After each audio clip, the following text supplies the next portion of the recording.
নমস্কাৰ মই জ্যোতিমণি খাউণ্ডে যোৰহাটত মোৰ মা ঘৰ যোৰহাট ধাপকটা অঞ্চলত আৰু মই 2002 চনত যোৰহাট বঙালপুখুৰী স্বনামধন্য ব্যক্তি স্বৰ্গীয় যোগেন্দ্ৰনাথ খাউণ্ড ছাৰৰ বুলিলে সকলো পৰিচিত তেখেতৰ ঘৰৰ দ্বিতীয় পুত্ৰ মই পান্তপ্ৰতীক খাউণ্ডৰ বিয়া হোৱা হৈছিল আৰু মই বৰ্তমান বঙালপুখুৰী বিয়ৰী বোৱাৰী মোৰ জীৱনত বহুত প্ৰত্যাহ্বান আহিছিল 2002 চনৰ পৰা বিয়া হোৱাৰ পিছত প্ৰায় 5 বছৰ ভালকৈ গ'ল দেওৰ ঢুকালে দেওৰ ল'ৰাটোৰ নাম আছিলে পিণ্টু প্ৰদীপ খাউণ্ড তাৰ পিছৰ পৰা আমাৰ এটা প্ৰত্যাহ্বান আহি গৈছিল প্ৰায় 3 বছৰ মূৰে মূৰে আমাৰ ঘৰখনত একোটা বিপদ আহি যায় শহুৰ ঢুকালে তাৰ পিছত মোৰ হাজবেণ্ডৰ মানসিক ৰোগৰ জাষ্ট আৰম্ভ হৈছিল আৰু মনত ভয় ভাৱটো হৈছে আৰু তাৰপিছত আমি সেই পুৰণা ভেটি বিকি পেলাই আমি আকৌ ৰদালি পথত ঘৰ বনাব লগা হ'ল মাটি ললো এয়া পইচাই তাৰপিছত 13 চনত আকৌ মোৰ হাজবেণ্ডৰ মানসিক ৰোগ হ'ল আৰু 14 চনত মোৰ বেষ্ট অপাৰেশ্যন কৰিব লগা হ'ল মানে মেইন কাৰণ ল'ৰাটোৰো 16-17 চনত মেইন কাৰণ হ'ল মানুহে বাচ্যশাস্ত্ৰ মতে যে নতুন ভেটি বনাব নালাগে বুলি কয় কিন্তু নহয় বাচ্যশাস্ত্ৰ মতে নিয়মত যদি ঘৰ বনোৱা নহয় মোৰ নিচিনা প্ৰত্যাহ্বান আপোনালোকৰ সকলোৰে আহিব কাৰণ দক্ষিণ ফালে পানী টেংকি থাকিলে মানুহৰ ঘৰ উচ্ছেদ হৈ যায় তেনেকুৱা পৰিস্থিতি আমাৰ হৈছে মই অনুৰোধ কৰিছোঁ সকলোৱে বাচ্যশাস্ত্ৰ মতে ঘৰ বনোৱা ব্যৱস্থাটো কৰিব মোৰ জীৱনত বহুতখিনি প্ৰত্যাহ্বান আহিছিল মোৰ এটি ল'ৰা সন্তান তেওঁৰ লিভাৰৰ ইনফেকশ্যন পাচাপৰ ইনফেকশ্যন জণ্ডিছ হ'ল ইফালে মোৰ বেষ্ট অপাৰেশ্যন বায়'পচি কৰাৰ পিছত মোৰ ভগৱানে কেঞ্চাৰ ৰোগত নিদিলে ইপিনে মানসিক ৰোগী মোৰ মানে মাথাই কাম নকৰা হৈ আছে ইফালে মই বেংক ভাড়া দিছোঁ মেইন হৈছে বাচ্যশাস্ত্ৰ মতে ঘৰ নবনোৱাৰ কাৰণে মই ঘৰ বিকি মই আজৰি হ'লোঁ লাষ্টত দোকানো গ'ল ঘৰো গ'ল চব গ'ল দোকানৰ বস্তুকেইটা আলমাৰীকেইটা বিকি পেলাই মই ওলাই আহিলোঁ খালী হাতে তো মোৰ দুখ লগা নাছিলে দুমহলীয়া ঘৰ বিকিছোঁ আৰু ভগৱানক বিশ্বাস কৰিছোঁ তাৰ মাজতে মই দেউতাক ঢুকাব বুলি বেডচু হৈ গৈছিলে তাত থাকোঁতে বেডচু হোৱাৰ পিছত আমি যিহেতু ব্ৰাহ্মণ মানুহ ল'ৰাটো লগুণ দিলোঁ 14 বছৰৰ পিছতে বেডচু হোৱা মানুহ বাচি গ'ল আৰু মই ভাবিছোঁ ভগৱানে যি কৰিছে ওলাই অহাৰ পিছত 1 টকা পইচা নাই 2 দিনমান পিঠা পনা বিকিলোঁ চিলাই কৰোঁ তাৰপিছত নাই ভাড়া ঘৰ আহি পেলাই আমাৰ অৱসৰপ্ৰাপ্ত শিক্ষক ৰাজাহালী অঞ্চলৰ মৃদুল সমাজ ছাৰৰ ঘৰত থাকিলোঁ তেখেতৰ ঘৰটো 8 মাহ 9 মাহ ভাড়া দিব পৰা নাই তেখেতৰ ল'ৰা প্ৰাঞ্জল শৰ্মা আৰু বোৱাৰী স্বপ্না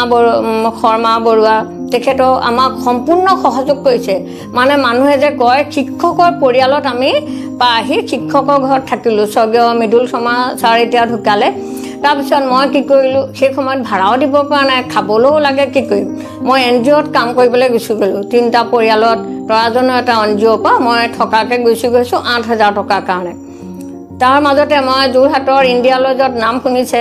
ইণ্ডিয়া লজত মই 2 দিন বাচন ধোৱা কাম কৰিছোঁ আৰু উপায় নাই কিন্তু ভগৱানে দেখিছে যে তুমি এই কামটো যোগ্য নহয় কাৰণ মই ভগৱানক বিশ্বাস কৰাৰ কাৰণে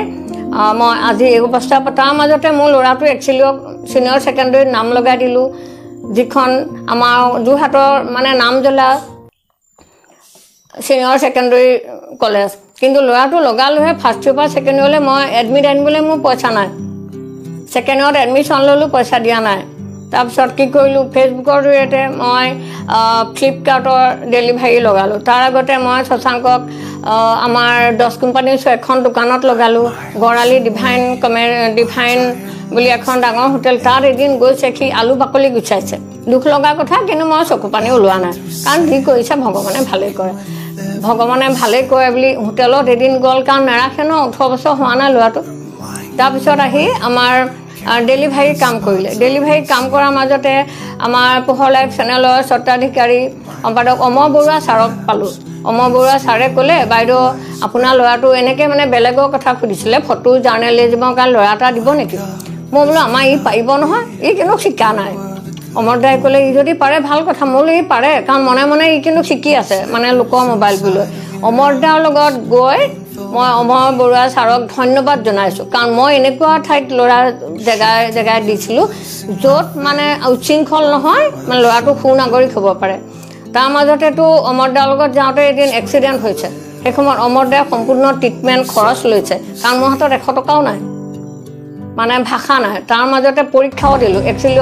কলেজত ফোন কৰিলোঁ ক'লোঁ ছাৰ মোৰ পইচা নাই এডমিটখন বোলে লৈ যাওক আহক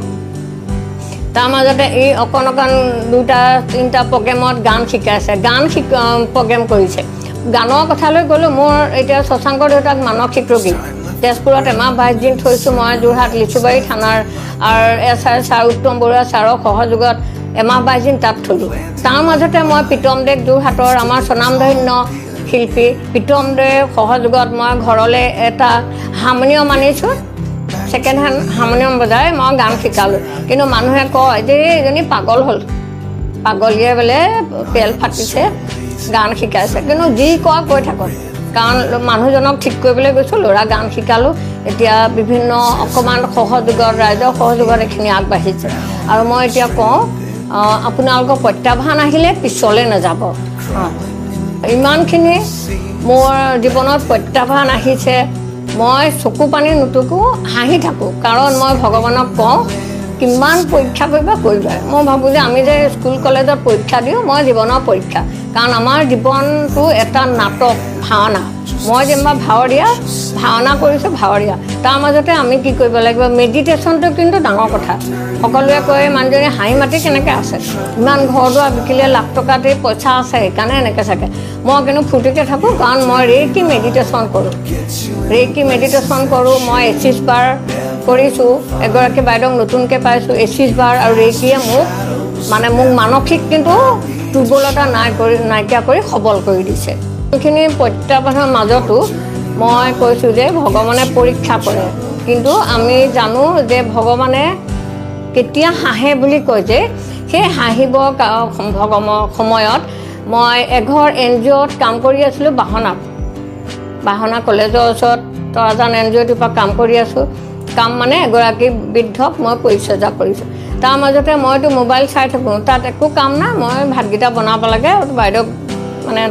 দৰৱ চবকেইটা দিবলৈ মোবাইলটো চাই থাকোঁতে এদিন পোষ্ট এটা পালোঁ অনলাইন বিজনেছ কৰিলে মেইন গুৰিত পানীত ঢালিব লাগে বুলি মই জানো তেতিয়া মই এটা পোষ্টত দেখিলোঁ এজন সাংবাদিক বুলি ধুনীয়াকৈ কথাখিনি কৈছে আগৰ মোৰ ব্যৱসায় বাণিজ্যৰ হানি হোৱাৰ মেইন কাৰণ মই লোকৰ আগত গাই থাকোঁ কিবা এটা কৰিলে মই গাই থাকোঁ তো মই সেই স্বনামধন্য ব্যক্তি তেখেত সাংবাদিক আছিলে বিভিন্ন মঞ্চত তেখেতে বিভিন্ন চিনেমা জগতৰ লগত জড়িত অভিনেতা দেখিলোঁ ৰিতুল চেতিয়া ছাৰ নামৰ এজন ব্যক্তিৰ ভিডিঅ'ত তেখেতৰ লগত লগালগ মই ফোন কৰি কৈছোঁ যে ছাৰ মোৰ এনেকুৱা হৈছে মই কিন্তু এতিয়া লোকৰ ঘৰত বাচন ধুই আছোঁ কাম কৰিছোঁ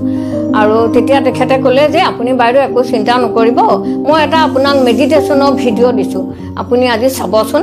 মেডিটেশ্যনৰ ভিডিঅ' চাই মই মনটো আৰু সবল হ'ল তেখেতৰ জৰিয়তে মই ফৰেভাৰ লিভিং প্ৰডাক্টত ইণ্টাৰনেশ্যনেল নামৰ এটা কোম্পানীত মই জইন হ'লোঁ কিন্তু মই আগতে একো জনা নাছিলোঁ তেখেতক সম্পূৰ্ণ বিশ্বাস কৰি তেখেতে দিয়া পৰামৰ্শ মতে মই বৰ্তমান ৰিকগনাইজ মেনেজাৰ হিচাপে কাম কৰিবলৈ সক্ষম হৈছোঁ অতি সোনকালে মই ছিনিয়ৰ মেনেজাৰলৈ প্ৰমোশ্যন পাম মানে মোৰ জৰিয়তে এতিয়া মিনিমাম 400-500ৰো অধিক পৰিয়াল ভাতমুঠি যোগান কৰি ধৰিব পৰা হৈছে অনলাইন বিজনেছটো এনেকুৱা বিজনেছ ক'তো মানুহ বিচাৰিব নালাগে ক'তো বস্তু বিকিবলৈ যাব নালাগে কাৰণ আমি ছ'চিয়েল মিডিয়াৰ জৰিয়তে কোম্পানীৰ আমি প্ৰচাৰ কৰিব লাগে যেনেকৈ আমি ফেচবুক হোৱাটছআপ চাই বা আমি ল'ৰা ছোৱালীবিলাকে গেম খেলি সময় কটাই আমি মাত্ৰ মোবাইলত এক্টিভিটি দিব লাগে ৰেডিমেড কিছুমান ফটো